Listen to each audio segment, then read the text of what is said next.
মুসলমানেরা যেন অর্থনৈতিক মুক্তি না পায়, দাসত্বের জিঞ্জিরে যেন আবদ্ধ থাকে, এই জন্য ইহুদিদের তৈরি করা, পাশ্চাত্যের তৈরি করা সবচেয়ে বড় অস্ত্রের নাম হচ্ছে সুদ।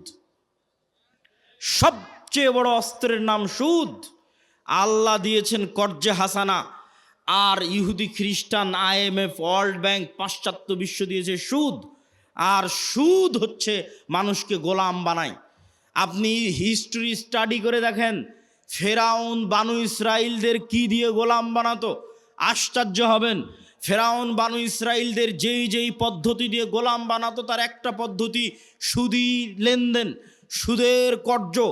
আর সুদের কর্জের মিনিস্টার ছিল কারুন। এই জন্য আপনারা কারুনের নাম শুনেছেন। ফেরাউনের একটা বড় মন্ত্রীর নাম হচ্ছে কারুন, যার কাছ থেকে সুদের অর্থ লেনদেন করতো বানু ইসরাইলেরা। সব সুদের ঋণী ছিল, এই জন্য সব গোলাম ছিল। তাহলে বানু ইসরাইলকে গোলাম বানানোর একটা স্ট্র্যাটেজি ছিল সুদ। আজকের মুসলিম উম্মাহকে গোলাম বানানোর একটা স্ট্র্যাটেজি হচ্ছে সুদ। পুরো দেশ গোলাম সুদের ঋণের কারণে। পুরো একটা মুসলমানদের বলে পারমাণবিক শক্তির অধিকারী পাকিস্তান, এই পুরো একটা রাষ্ট্র গোলাম শুধু এই সুদি ঋণের কারণে। ওই যে বাপ দাদার কাছ থেকে, প্রভুর কাছ থেকে সুদ নিয়ে রেখেছে, ওদের পারমিশন ছাড়া ওই পারমাণবিক অস্ত্রে চাপও দিতে পারবে না, ফাও, কোনো কাজ নাই। তাহলে মুক্তির জন্য অর্থনৈতিক মুক্তি খুবই জরুরি। আর এই অর্থনৈতিক মুক্তির জন্য সুদের আযাব থেকে মুক্তি জরুরি। সুদ কেন গোলাম বানায়? রাসূলুল্লাহ সাল্লাল্লাহু আলাইহি ওয়াসাল্লাম তার বহু দোয়ায় বলেছেন, আল্লাহুম্মা ইন্নী আউযুকা মিনাল মা'সামি ওয়াল মাগরাম। হে আল্লাহ, গুনাহ থেকে বাঁচতে চাই, ঋণ থেকে বাঁচতে চাই। আল্লাহর নবী বহু দোয়ায় বলেছেন, হে আল্লাহ, যালঈদ-দাইনি ওয়া গালাবাতির রিজাল, ঋণের বোঝা থেকে বাঁচতে চাই, মানুষের আধিপত্য থেকে বাঁচতে চাই। আল্লাহর নবীকে সাহাবীরা জিজ্ঞেস করলেন, হে আল্লাহর নবী, কেন আপনি ঋণের বোঝা থেকে বাঁচার জন্য এত দোয়া করেন? রাসূল সাল্লাল্লাহু আলাইহি ওয়াসাল্লাম বললেন, মানুষ যখন ঋণ নেওয়া শুরু করে তখন মানুষ মিথ্যা বলা শুরু করে, আর যখন মিথ্যা বলা শুরু করে তখন সে আর নেতা হতে পারে না, সে গোলাম। তাহলে আমাদের মা বোন যতজন কিস্তিতে লোন নিয়ে রেখেছে, এরা সবাই মিথ্যার প্র্যাকটিস করে। ওই কিস্তি মিস দেওয়ার জন্য, মাফ করার জন্য আর সন্তানকে পর্যন্ত মিথ্যা বলায়। তাহলে পুরো একটা কম যখন মিথ্যুক অবস্থায় গড়ে উঠতেছে, সুদের জন্য মিথ্যার প্র্যাকটিস করতেছে, এরা গোলাম, এরা জীবনে কোনোদিন নেতা হতে পারবে না। তাহলে নেতা হতে হলে সুদি লোন থেকে বাঁচতে হবে, কর্জ থেকে বাঁচতে হবে, যেন মিথ্যা না বলা লাগে, মিথ্যা বলা থেকে বাঁচতে হবে, নাহলে নেতা হতে পারবেন না।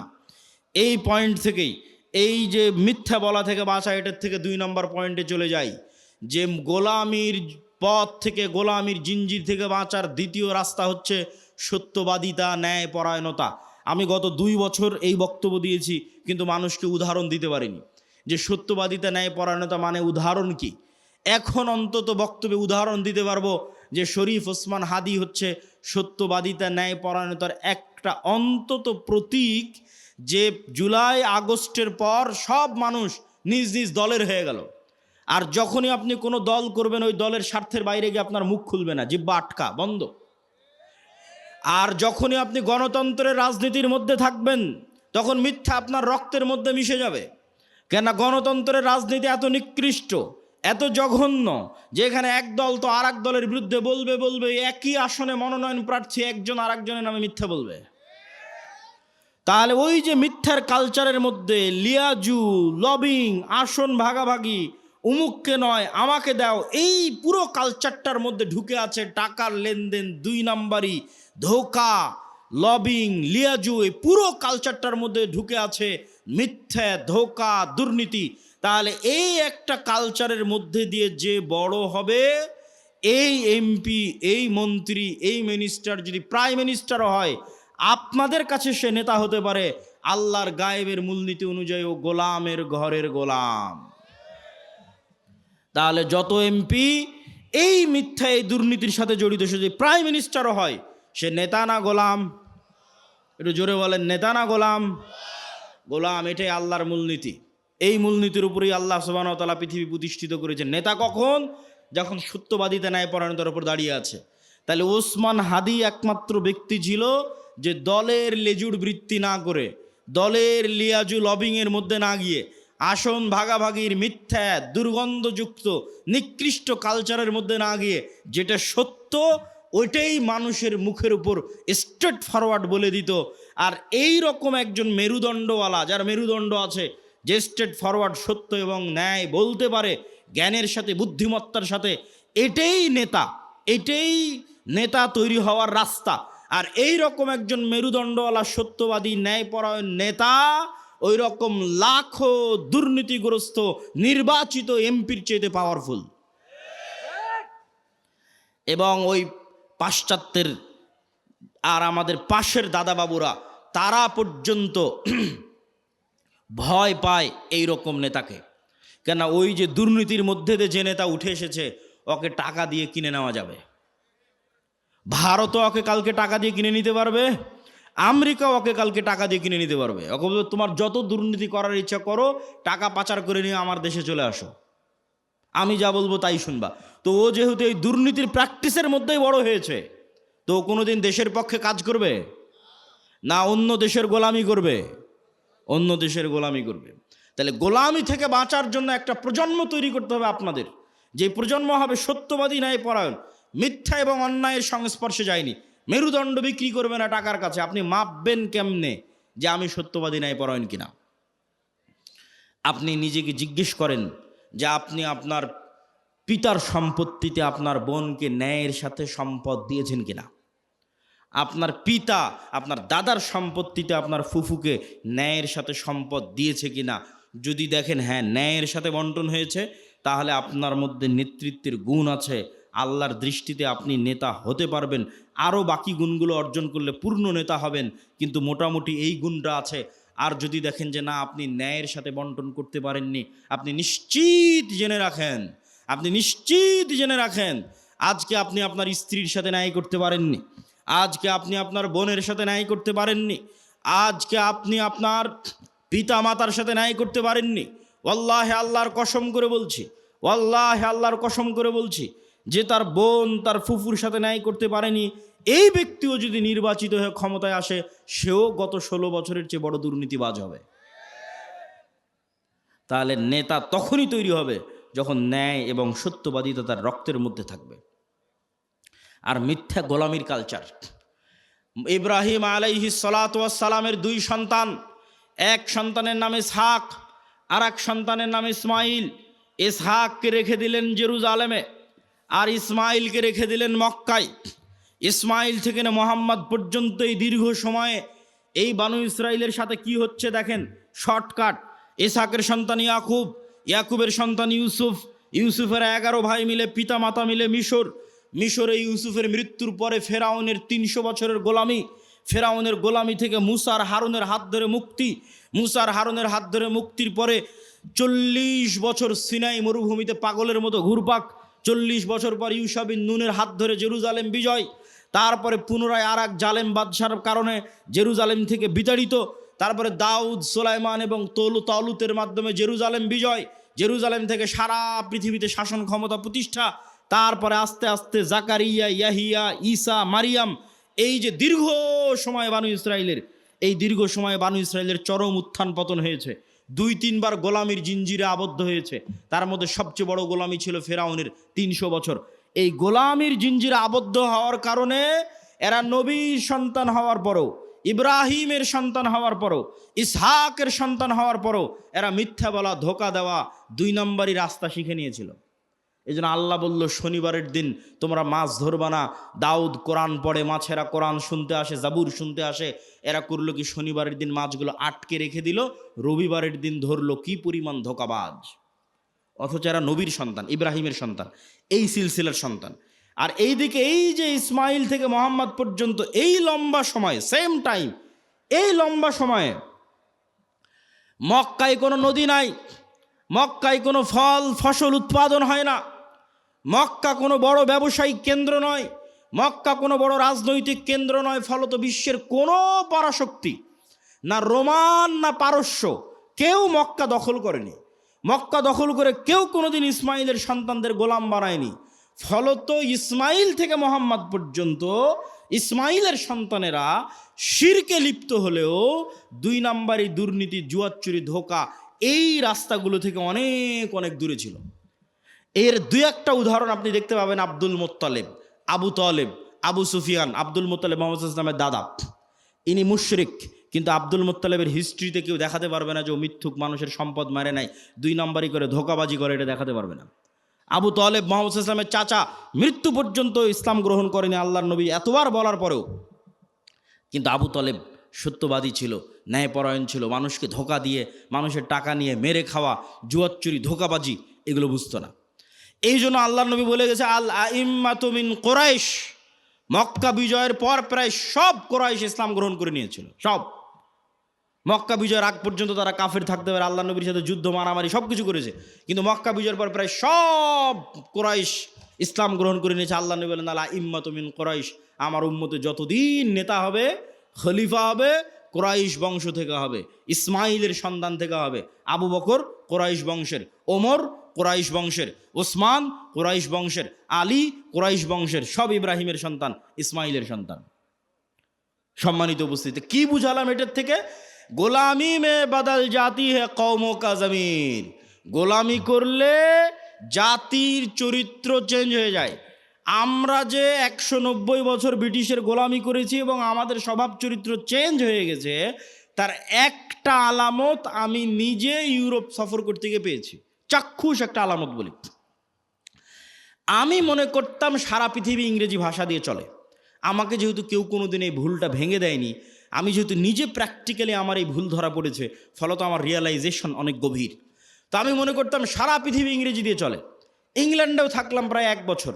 এই ইংল্যান্ডে থাকা অবস্থায় যখন ফ্রান্স গেলাম, স্পেন গেলাম, ইতালি গেলাম, স্পেনের যখন কর্ডোভা, গ্রানাডায় যাওয়ার জন্য যে বিমানবন্দরে নামলাম, ওই বিমানবন্দরে নেমে এক্সিট লেখাটা আমি ইংরেজিতে খুঁজে পাচ্ছিলাম না। ইংরেজি ভাষার এত অনুপস্থিতি যে বাহিরে যে বের হব, কোন রাস্তা দিয়ে বের হব, কোথায় এক্সিট, কিছু খুঁজে পায় না, সব স্প্যানিশ ল্যাঙ্গুয়েজ। যারা এয়ারপোর্টে দায়িত্ব পালন করছে, ওদের সাথে গিয়ে যে ইংরেজিতে কথা বলবো, ওরাও ইংরেজি বোঝে না। আরে অন্তত এয়ারপোর্টে দায়িত্বশীল তো ইংরেজি বুঝবে। এত উন্নত রাষ্ট্র স্পেন, এত উন্নত রাষ্ট্র ফ্রান্স, এত উন্নত রাষ্ট্র ইতালি, ইংরেজি জানে না। আমার তো মাথায় ঘুরে গেল, কেন ইংরেজি জানে না? তখন আমি রিয়ালাইজ করলাম, আমার মদিনা ইসলামী বিশ্ববিদ্যালয়ের বন্ধু, বাড়ি আফ্রিকা, ও বলতো আর ভাষা ফরাসি। আমি তখন এটা না অত গভীর চিন্তা করিনি যে ওর ভাষা ফরাসি কেন। ফ্রান্সে যখন গেলাম, দেখি ফ্রান্সে সব আফ্রিকান মুসলমান। ফ্রান্সে ভারত পাকিস্তানের মুসলমান কম, আফ্রিকার মুসলমান বেশি। ইংল্যান্ডে আবার ভারত পাকিস্তানের মুসলমান বেশি, আফ্রিকার মুসলমান কম। তখন সব রহস্য ভেদ হয়ে গেল যে ওর ভাষা কেন ফরাসি আর আমার কাছে কেন ইংরেজির এত গুরুত্ব, জন্মগত কেমনে অটোমেটিক। সবাই আমাদের দেশের মানুষ জানে যে ইংরেজি অনেক গুরুত্বপূর্ণ ভাষা, অথচ ইউরোপের অধিকাংশ দেশ ইংরেজির কোনো ভ্যালুই নাই, দামই নাই। ওরা এতটা অহংকারী, ফ্রান্স, ইতালি, স্পেন, জার্মান এতটা অহংকারী, ওরা ইংরেজি শিখবেই না। তাহলে আমি কেমনে জন্মগত মেনে বুঝে নিলাম যে ইংরেজি গুরুত্বপূর্ণ? এটাই 200 বছর যে আমরা ব্রিটিশের গোলামি করেছি, গোলামি মে বদল জাতি হে কওমো কা জমির, আমরা নিজের অজান্তেই ওর গোলামির প্রভাব বহন করতেছি। আমি আব্দুল্লাহ নিজের অজান্তেই, আমার পূর্বপুরুষ 190 বছর ব্রিটিশের গোলাম ছিল, তার প্রভাব আমি আমার অজান্তে বহন করতেছি। আর আমার ওই বন্ধু যে আফ্রিকায় বাড়ি, ও ওর অজান্তে ইউরোপীয় উপনিবেশের গোলামির চিহ্ন বহন করতেছে। ঠিক এই যে আপনি দেখতেছেন মুসলমানরা মারামারি, কাটাকাটি, এই যে গণতন্ত্রের কালচার টিকিয়ে রাখা আছে, যেন এখানে আর সুদের কালচার টিকিয়ে রাখা আছে, যেন একটা মুসলমান নেতা সত্যবাদী, ন্যায়পরায়ণ বের হয়ে আসতে না পারে, সব যেন মিথ্যুক আর দুর্নীতিবাজ বের হয়। এই জন্যই গণতন্ত্র দিয়ে রাখা আছে, এই জন্যই সুদী ব্যবস্থা দিয়ে রাখা আছে। কেননা এই কালচারের মধ্যে থাকলেও মিথ্যুক দুর্নীতিবাজ হবে। আর 190 বছর ব্রিটিশের গোলামিতে ওটাই শিখেছে।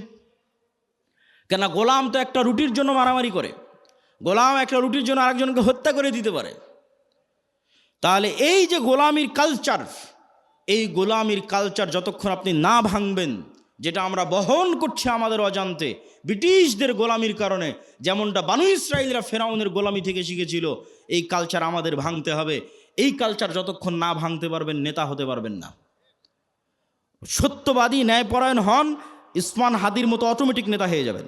আর এই গণতন্ত্রের কালচারে এইরকম সত্যবাদী, ন্যায়পরায়ণ নেতা সহ্য করার মতো ক্ষমতা এই আধিপত্যবাদী দখলদারি শক্তির নাই, ফলত গুলি করে উড়িয়ে দিবে। সম্মানিত উপস্থিতি, পয়েন্ট নাম্বার 3, আমাদের 1 নম্বর পয়েন্ট ছিল অর্থনৈতিক মুক্তি লাগবে গোলামি থেকে মুক্তির জন্য। 2 নম্বর পয়েন্ট ছিল সত্যবাদী ন্যায়পরায়ণ হতে হবে। পয়েন্ট নাম্বার 3, ইমান বিল গায়েব এবং গায়েবী মদদ। একটা মূলনীতি আজকে এখান থেকে মুখস্থ করে যান, আল্লাহর আসমানি সাহায্য ছাড়া ইসলাম এবং মুসলমানদের বিজয় অসম্ভব, ফুল স্টপ। দুনিয়াবি শক্তি দিয়ে ইসলাম এবং মুসলমানদের বিজয় অতীতে কোনোদিন হয়নি, ভবিষ্যতে কোনোদিন হবে না, ফুল স্টপ। নবীদের হয়নি, আমার আপনার হবে না। মুসা দুনিয়ার শক্তি দিয়ে বিজয় লাভ করেনি, ইউশা বিন নুন দুনিয়ার শক্তি দিয়ে বিজয় লাভ করেনি, দাউদ সুলাইমান দুনিয়ার শক্তি দিয়ে বিজয় লাভ করেনি। মুহাম্মদ সাল্লাল্লাহু আলাইহি সাল্লাম বদরে, উহুদে, খন্দকে, বদরে মক্কার কাফের মুশরিক 1000, মুহাম্মদ সাল্লাল্লাহু আলাইহি সাল্লাম 300, উহুদে মক্কার কাফের মুশরিক 2000, মুহাম্মদ সাল্লাল্লাহু আলাইহি সাল্লাম 700, খন্দকে মুহাম্মদ সাল্লাল্লাহু আলাইহি সাল্লাম 700 থেকে 1000। আর মক্কার কাফের মুশরিক শুধু নয়, সারা আরবের কাফের মুশরিক একত্রিত হয়েছে 10,000। খন্দকের যুদ্ধে কোনো দুনিয়াবী শক্তি নাই যা মুহাম্মদ সাল্লাল্লাহু আলাইহি সাল্লামকে জয় লাভ করাতে পারে। এত অসম যুদ্ধ পৃথিবীতে হয় না, কিন্তু এই প্রত্যেকটা যুদ্ধে মুহাম্মদ সাল্লাল্লাহু আলাইহি সাল্লাম জয় লাভ করেছে দুনিয়াবী শক্তি না কার সাহায্যে? যুদ্ধে সাহাবীরা মনে করেছিল যে আজকে আমরা দুনিয়ার শক্তি দিয়ে জিতবো। ওই যুদ্ধের নাম হুনাইন। মক্কা বিজয়ের পরে এই যুদ্ধ হয়েছিল। মক্কা বিজয় যখন সব মুসলমান হয়ে গেছে, 12,000 সাহাবী হুনাইনের যুদ্ধে। আল্লাহর নবী নিজে চোখে কোনোদিন দেখেইনি, তার পিছে 12,000 মানুষ দাঁড়িয়ে আছে। সাহাবীরা কোনোদিন দেখেনি 12,000-এর জামাত। 300 জন নিয়ে যুদ্ধ করেছে, 700 নিয়ে যুদ্ধ করেছে, 1000 নিয়ে যুদ্ধ করেছে, আজকে হুনাইনে 12,000। তখন সবার আল্লাহর উপর, মুহাম্মদ সাল্লাল্লাহু আলাইহি ওয়াসাল্লাম বাদ দিয়ে অধিকাংশ সাহাবীর আল্লাহর উপর ভরসা কমে নিজেদের উপর ভরসা চলে এসেছে। যে আজকে হাই কনফিডেন্স, মক্কা বিজয় করেছি আর এখন হুনাইনের যুদ্ধ আমাদের পরাজিত করে কে? আর হুনাইনের যুদ্ধ শুরু হওয়ার আধা ঘন্টা পার হয়নি, 1 ঘন্টা পার হয়নি, সব দৌড়ে দৌড়ে পালাচ্ছে। তাহলে নবীর জীবদ্দশায় দুনিয়ার শক্তিশালী হওয়ার পরেও বিজয় হচ্ছে না পরাজয় হচ্ছে? একটু জোরে বলেন তো, জয় হচ্ছে না পরাজয় হচ্ছে? নবীর জীবদ্দশায় দুনিয়ার শক্তিতে বিজয় হচ্ছে না। কার সাহায্য লাগে বিজয়ের জন্য? আল্লাহর সাহায্য লাগে। এই আল্লাহর সাহায্য পাওয়ার সিক্রেট যতদিন না জানবেন, আর এই সিক্রেট যতদিন বাস্তবে প্রয়োগ না করবেন, ততদিন দুনিয়ার রাস্তা দিয়ে আপনি যতই চেষ্টা করেন আপনার বিজয় হবে না। এটা নিশ্চিত জেনে রাখেন। আপনার ভরসা দুনিয়ার ওপর দেখেই তো আপনি চেষ্টা করতেছেন যে হ্যাঁ, মন্দিরগুলো পাহারা দিয়ে যদি ভোট পাওয়া যায়। মন্দির পাহারা কেন? আপনি যদি প্রত্যেকটা হিন্দুকে একটা করে মন্দির বানিয়ে দেন, দিয়ে যদি মনে করেন দুনিয়ার শক্তি দিয়ে ইসলামকে বিজয় করবেন, আপনার ব্যক্তি স্বার্থ আদায় হতে পারে। দুনিয়ার শক্তি দিয়ে ইসলাম বিজয় হয় না, হয়নি, কিয়ামত পর্যন্ত হবে না। তাহলে ইসলাম বিজয় হবে কোনটা? যেটাতে আল্লাহর সাহায্য আসবে। আল্লাহর সাহায্য পাওয়ার শর্ত পূরণ করেন, ইসলাম বিজয় হবে। আর আল্লাহর শর্ত পাওয়ার সাহায্য পূরণ করবেন না, আল্লাহর ঠেকা পড়েছে, আপনাকে দিয়ে ইসলামকে বিজয় করতে হবে। আল্লাহ বলেছে ইউরিদুনা লিইউতফিউ নূরাল্লাহ ওয়াল্লাহু মুতিম্মু নূরিহি ওয়ালাউ কারিহাল কাফিরুন। ইসলাম আল্লাহর নূর, আর এই নূর সারা পৃথিবীতে বিজয়ী হবে, এটা আল্লাহর ওয়াদা। বলেন আল্লাহু আকবার। হুয়াল্লাযী আরসালা রাসূলাহু বিল হুদা ওয়া দীনিল হক লিইয়ুযহিরাহু আলাদ দীনি কুল্লিহি। আমি এই দিন মুহাম্মাদের উপর অবতীর্ণ করেছি, এই দিন সারা পৃথিবীতে বিজয়ী হবে। বলেন আল্লাহু আকবার। এটা আল্লাহর ওয়াদা। তো আল্লাহ ইসলামের বিজয়ের জন্য আমার আপনার মুখাপেক্ষী নয়, কিন্তু আমি আপনি যদি শর্ত পূরণ না করি বিজয় হবে না। শর্ত পূরণের 1 নম্বর শর্ত ঈমান বিল গায়বে ইয়াকিন লাগবে। শর্ত পূরণের 2 নম্বর শর্ত সৎ আমল লাগবে। শর্ত পূরণের 3 নম্বর শর্ত শিক্ষা এবং জ্ঞানে এগিয়ে যেতে হবে। ঈমান বিল গায়বের উপর বিস্তারিত আলোচনা বহু বক্তব্যে করেছি। আজকে যা আলোচনা করছি সব আল্লাহর পথে যাত্রা এই বইয়ের মধ্যে আছে। ঈমান বিল গায়বের বিস্তারিত আলোচনা ওই আল্লাহর পথে যাত্রা বইয়ের মধ্যে আছে। প্রত্যেক মসজিদে, প্রত্যেক স্কুল, কলেজ, ইউনিভার্সিটিতে এই বইয়ের উপর পাঠচক্র হওয়া উচিত। 2 পৃষ্ঠা করে, 1 পৃষ্ঠা করে প্রত্যেক মসজিদে প্রতি সপ্তাহে অন্তত একদিন সবাই মিলে 2 পৃষ্ঠা পড়ে বোঝার চেষ্টা করবেন কি বলা আছে এই বইয়ের মধ্যে। এই বই থেকে আমাদের আল্লাহর পথে যাত্রা তথা আল্লাহর সাথে সম্পর্ক, ঈমান বিল গায়বের যাত্রাটা শুরু হবে। 2 নাম্বার শর্ত কি পূরণ করতে হবে? সৎ আমল। দেখেন মুহাম্মদ সাল্লাল্লাহু আলাইহি ওয়াসাল্লাম বদরের যুদ্ধের দিন এত লম্বা সালাত, এত লম্বা দোয়া, এত লম্বা রাতের সালাত, যা আবু বকর রাদিয়াল্লাহু তাআলা আনহু পর্যন্ত ক্লান্ত হয়ে গেছে। আল্লাহর নবী, আপনি নবী, আপনার এত রাতের সালাতের প্রয়োজন? আল্লাহর নবী কেন রাতের সালাতে দাঁড়িয়ে আছে জানেন? আল্লাহর নবী আমার আপনার চেয়ে গায়েব বেশি জানে। আমার আপনার চেয়ে গায়েবের মূলনীতি ওনার জানা আছে, আল্লাহ ওনাকে ওহির মাধ্যমে জানিয়ে রেখেছে। সেটা কি? সেটা হচ্ছে তুমি বদরের যুদ্ধে তোমার শক্তি দিয়ে জিততে পারবে না। মুহাম্মদ, তোমার শক্তি দিয়ে বদরে বিজয় হবে না। বদরে বিজয় হবে কার সাহায্যে? আল্লাহর সাহায্যে। আর আল্লাহর সাহায্য পাওয়ার সিক্রেট হচ্ছে রাতের সালাত। তুমি আল্লাহর সাহায্য পেতে চাও, যত বড় নবী হও, রাতের সালাতে দাঁড়াতে হবে। ফাতাহাজ্জাত বিহি নাফিলাতাল লাক আসা ইয়াবআসাকা রাব্বুকা মাকামাম মাহমুদা। তুমি সর্বশ্রেষ্ঠ নবী হওয়ার পরেও আল্লাহর সাহায্য আসমান থেকে দুনিয়াতে আনার জন্য শ্রেষ্ঠতম নবী হওয়ার পরেও তোমাকে রাতের সালাতে ঘন্টার পর ঘন্টা দাঁড়িয়ে থাকতে হবে। আর বাংলার মানুষেরা স্বপ্ন দেখে নামাজ 5 ওয়াক্ত সালাত আদায় না করেই খালি ভোট দিয়ে ইসলামকে বিজয় করে দিবে। অসম্ভব, এটা অসম্ভব, ইম্পসিবল। আপনাকে ন্যূনতম আল্লাহর সাহায্য পাওয়ার পূর্ব শর্ত পূরণ করতে হবে। সেই পূর্ব শর্তের 2 নম্বর হচ্ছে সৎ আমল। রাতের সালাত না পারেন 5 ওয়াক্ত সালাত ঠিক রাখতে হবে। আর রাতের সালাত আর সকাল সন্ধ্যের জিকির মোস্ট পাওয়ারফুল। সকাল সন্ধ্যের জিকির কেন পাওয়ারফুল? মুসা আলাইহিস সালাতু ওয়াস সালাম ফেরাউনের উপর বিজয় লাভ করবেন, অথচ মুসা আলাইহিস সালাম আমার এবং আপনার চেয়ে দুর্বল। মুসা আলাইহিস সালামকে আল্লাহ বলছে, যাও ফেরাউনের কাছে, ওয়ালা তানিয়া ফি জিক্রি, সব সময় আমাকে স্মরণে রাখবা, জিকির ভুলবা না। জিকির না করলে তুমি জিততে পারবে না। জাকারিয়া আলাইহিস সালাতু ওয়াস সালাম আল্লাহর কাছে সন্তান চাইলেন, আল্লাহ বললেন সন্তান হবে। বন্ধা স্ত্রী, বার্ধক্য বয়স, কেমনে সন্তান হবে? আল্লাহ আলামত বলেন। আল্লাহ বললেন সকাল সন্ধ্যা জিকির করো, সন্তান হবে। সকাল সন্ধ্যা জিকির পৃথিবীর এমন বড় সিক্রেট, যা দিয়ে পৃথিবীর এমন কোনো অসম্ভব নাই, যা সম্ভব করা সম্ভব নয়। মুসা যদি ফেরাউনকে পরাজিত করতে পারে, এই অসম্ভব যদি সম্ভব হয়ে যেতে পারে, জাকেরিয়াকে যদি আল্লাহ সন্তান দিয়ে দিতে পারে, তো সকাল সন্ধ্যার জিকির দিয়ে পৃথিবীর সব অসম্ভবকে সম্ভব করা যাবে।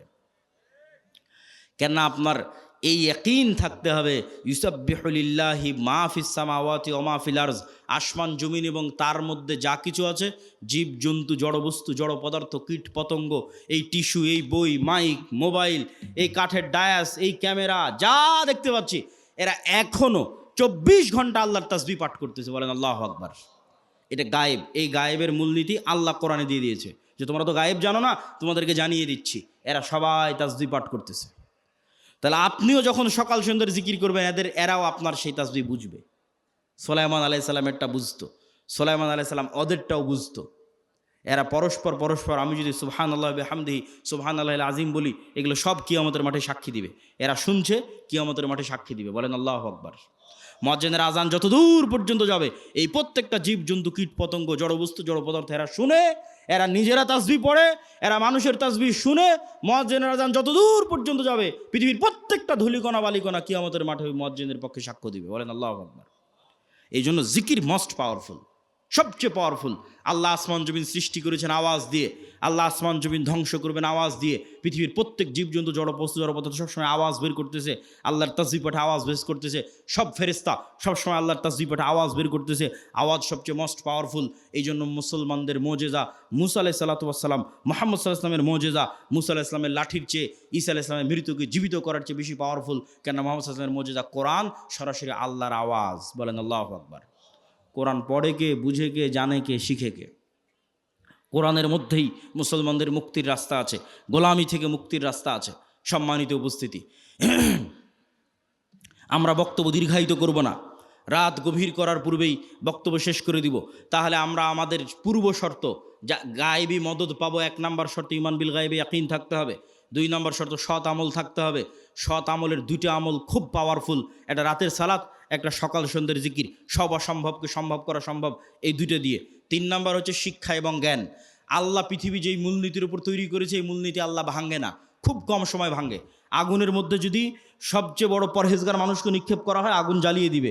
এইভাবে আগুনকে ডেভেলপ করা আছে। ইব্রাহিমের ক্ষেত্রে আল্লাহ রুল ব্রেক করেছে। সবার ক্ষেত্রে করবে না। ওই যে সূরা বুরুজের দেখেন, পুরো একটা জাতিকে আগুনে নিক্ষেপ করে দেওয়া হয়েছে, সবাইকে আগুন পুড়িয়ে দিয়েছে। সূরা বুরুজের ঘটনা, পুরো একটা জাতিকে ইমানের কারণে আগুনে নিক্ষেপ করা হয়েছে, সবাই আগুনে জ্বলে গেছে, পুড়ে গেছে, কিন্তু ইমান ত্যাগ করেনি। তাহলে এই যে মূলনীতির উপর আল্লাহ পৃথিবী সাজিয়েছে, এটা আল্লাহ সাধারণত ভাঙে না।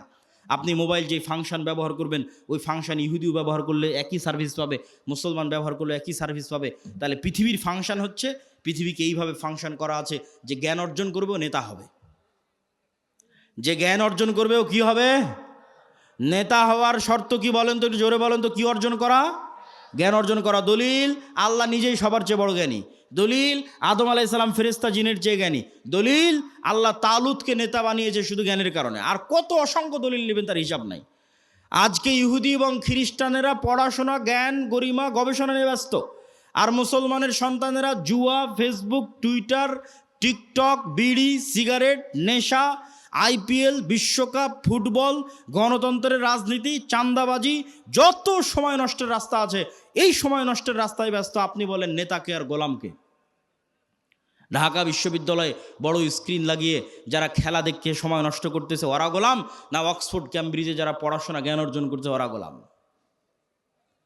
এই মূলনীতি আল্লাহ সুবহানাহু ওয়া তাআলা ভাঙবেন না যতক্ষণ না আপনি চেষ্টা না করেন। হ্যাঁ, আপনি যদি চেষ্টা করেন যে হ্যাঁ আমি জ্ঞানী হব, এই জ্ঞানী হওয়ার পাশাপাশি আগের যদি সব শর্ত পূরণ থাকে, যা যা বলেছি, আপনার যদি সৎ আমল থাকে, আপনি যদি সত্যবাদিতা, ন্যায়পরায়ণতার উপর অটল থাকেন, বিক্রি না হন, আপনার যদি ঈমান বিল গায়বে ইয়াকিন থাকে, তাহলে এরকম যদি 500টা উসমান হাদি তৈরি হয়ে যায়, এরকম যদি 500 যুবক তৈরি হয়ে যায়, তাহলে শুধু বাংলাদেশের ক্ষমতা নয়, সারা পৃথিবীর ক্ষমতা অর্জন করতে পারবেন। বলেন আল্লাহু আকবার। কোরআনের মধ্যে শুধু বাংলাদেশের ক্ষমতা অর্জনের রাস্তা দেওয়া নাই, সারা পৃথিবীর ক্ষমতা অর্জনের রাস্তা দেওয়া আছে। আল্লাহ সুবহানাহু ওয়া তাআলা আমাদেরকে কবুল করুক। বলেন আল্লাহুম্মা আমিন। আমরা যেন আমাদের একটা প্রজন্মকে এই আদর্শগুলোর উপর গড়ে তুলতে পারি। এই জন্যই তো আমরা মক্তব করছি, এই জন্যই তো মাসিক আল ইতিসাম আপনাদের নিতে বলছি, এই জন্যই তো আমাদের মক্তবের সিলেবাস আমার লেখা, যাতে আপনাদের সন্তানদের ব্রেনের মধ্যে আমরা এই জিনিসগুলো ঢুকিয়ে দিতে পারি। আমি জানি না কেন এখনও আপনারা মক্তবের ট্রেনিংয়ের জন্য আপনাদের শিক্ষকদের পাঠান না। যাতায়াত খরচ লাগে না, বই পুস্তকের খরচ লাগে না, থাকা খাওয়ার খরচ লাগে না, তারপরেও আপনি মক্তবের ট্রেনিংয়ে নাই, শুধু প্রোগ্রাম নেওয়ার সময় আছেন। এই সিস্টেম পরিবর্তন করতে হবে। মক্তবি মূল, শতভাগ মুসলমানের সন্তানকে কোরআন ও দ্বীন শিখাতে হবে। কোথায় শিখাবো? জামিয়া সালাফিয়ায়? সম্ভব নয়। জামিয়া সালাফিয়া বা মাদ্রাসায় সারা বাংলাদেশের 2% ছেলে মেয়ে পড়ে। শতভাগ মুসলমানের সন্তানকে কোরআন ও দ্বীন শিখাতে চাইলে মসজিদেই যেতে হবে, মক্তবে যেতে হবে। এই জন্য আমি কড়া করে বলেছি যে মসজিদের ইসি বিক্রি করে তোমরা মক্তব চালাও। এই জন্য বলেছি ওই কমিটিকে পদত্যাগ করাও যে মসজিদে মক্তব চালাতে পারে না, আর টাইলস খুলে নিয়ে গিয়ে মক্তবে শিক্ষকের বেতন দাও। তুমি বুঝো না শিক্ষার গুরুত্ব, জ্ঞানের গুরুত্ব? ইহুদি খ্রিস্টানদের থেকে দেখে শিখতে পারো না? শুধু দুনিয়াবি সাজ সজ্জা, চাক চিক্ক দিয়ে নেতৃত্ব হয় না। জ্ঞান ছাড়া নেতা হওয়ার কোনো রাস্তা নাই। এই জন্য মক্তব পরিচালনা করতে হবে, শিক্ষকদের ট্রেনিং দিতে হবে, মাসিক আল ইতিসাম প্রতি মাসে নিতে হবে। এত ব্যস্ততার মধ্যে প্রতি মাসে 3টে লেখা থাকে মাসিক আল ইতিসামে, আমার নিজের সম্পাদকীয় থাকে, মিন্নাতুল বাড়ি থাকে, স্বাভাবিক একটা প্রবন্ধ থাকে। আপনাদের আজকের একদিনের নাস্তার চাইতেও 1 মাসের একটা মাসিক আল ইতিসামের দাম কম। ওই মাসিক আল ইতিসাম যদি আপনি না নেন, না পড়েন, তাহলে আপনার কাছে আমি মেসেজটা পৌঁছাবো কীভাবে? এই একদিনের তো এটা অস্থায়ী সম্পর্ক। এজন্য মাসিক আল ইতিসাম, মক্তব, জামিয়া সালাফিয়ার সাথে শিক্ষা প্রতিষ্ঠানগুলোকে মুআদালা করা, এবং আমাদের যে কর্জে হাসানা প্রজেক্ট আমরা চালু করেছি মুসলিম বাইতুল মাল, সুদের বিরুদ্ধে যুদ্ধ করার জন্য, মুসলিম সন্তানদেরকে অর্থনৈতিকভাবে সুদ মুক্ত রাখার জন্য আমাদের এই মুসলিম বাইতুল মালের কর্জে হাসানা প্রজেক্টে আমরা ইতিমধ্যেই 30-এর অধিক মানুষকে কর্জ দিয়েছি। প্রায় 15 থেকে 20 লক্ষ টাকার কাছাকাছি আমাদের কর্জ দেওয়া আছে। এটা ধীরে ধীরে আরও বাড়তেছে। যদি রিটার্ন, মানুষ যদি ধোকা না দেয়, এই প্রজেক্ট থেকে যদি মানুষ রিটার্ন দেয় বিনা সুদে 90%-এরও বেশি, তাহলে ইনশাল্লাহ একদিন এই প্রজেক্ট বাংলাদেশে বিপ্লব নিয়ে আসবে। বলেন আল্লাহ কবুল করুক, আল্লাহুম্মা আমিন। একদিন এটা বাংলাদেশের শতভাগ ইসলামী ব্যাংকে পরিণত হয়ে যাবে ইনশাল্লাহ, যদি আল্লাহ কবুল করে। বলেন আল্লাহুম্মা আমিন। এই জন্য আমরা কি আহ্বান করেছি জানেন? আমরা আমাদের কর্জে হাসানা ফান্ডে কারো দান চাই না। কেন? আমরা চাই মানুষের মধ্যে কর্জে হাসানার কালচার তৈরি হোক।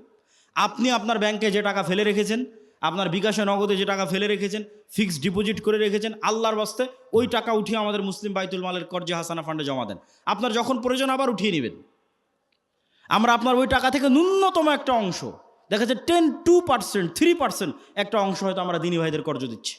আবার ওই কর যখন রিটার্ন আসছে তখন আবার সেখানে ওটা অ্যাড হয়ে যাচ্ছে, আর আপনি যখন চাচ্ছেন তখন আপনি ফেরত পেয়ে যাচ্ছেন। আলহামদুলিল্লাহ আমাদের অনেক ভাই আমাদের এই কর্জে হাসানা ফান্ডে তাদের টাকা জমা রেখেছে এবং তাদের যখন প্রয়োজন হচ্ছে তখন তারা ফেরতও নিচ্ছে। এটা একটা আমরা কালচার তৈরি করতে চাচ্ছি, যাতে আমাদের সেই সুদূর প্রসারী যে লক্ষ্য আছে সেই লক্ষ্যের দিকে এগিয়ে যেতে পারি। আল্লাহ সুবহানাহু ওয়া তাআলা আমাদের কবুল করুক। আর সবার প্রতি তত্ত্ব আহ্বান থাকবে, আমাদের বইগুলোকে মূল্যায়ন করবেন, বিশেষ করে আল্লাহর পথে যাত্রা এবং শাইখ আব্দুর রাজ্জাক বিন ইউসুফের যে বই আছে সালাতের বই, দোয়ার বই, আর জামিয়া সালাফিয়ার জন্য দোয়া করবেন এবং শরীফ ওসমান হাদি ভাই সহ বাংলাদেশের জন্য দোয়া করবেন। আল্লাহ যেন বাংলাদেশের 16 কোটি মুসলমানকে হিন্দুদের দয়ার ওপর ছেড়ে না দেয়, বলেন আল্লাহুম্মা আমিন। আল্লাহ যেন বাংলাদেশের 16 কোটি মুসলমানের রহম করে, দয়া করে, আমাদের এই স্বাধীন সার্বভৌম ভূখণ্ডের স্বাধীনতা এবং সার্বভৌমত্ব যেন হেফাজত করে, আল্লাহুম্মা আমিন। ওয়া আখিরু দাওয়ানা আনিল হামদুলিল্লাহি রাব্বিল আলামিন। আসসালামু আলাইকুম ওয়া রাহমাতুল্লাহি ওয়া বারাকাতুহু। সবাই বৈঠক শেষের দোয়া পড়ি, কেননা আমার ধারণা আর তো কিছু বলার নাই। সবাই বলেন সুবহানাকা আল্লাহুম্মা ওয়া বিহামদিকা আশহাদু আল্লা ইলাহা ইল্লা আনতা আস্তাগফিরুকা ওয়া আতুবু ইলাইক। আপনারা অনেক কষ্ট করে এখানে উপস্থিত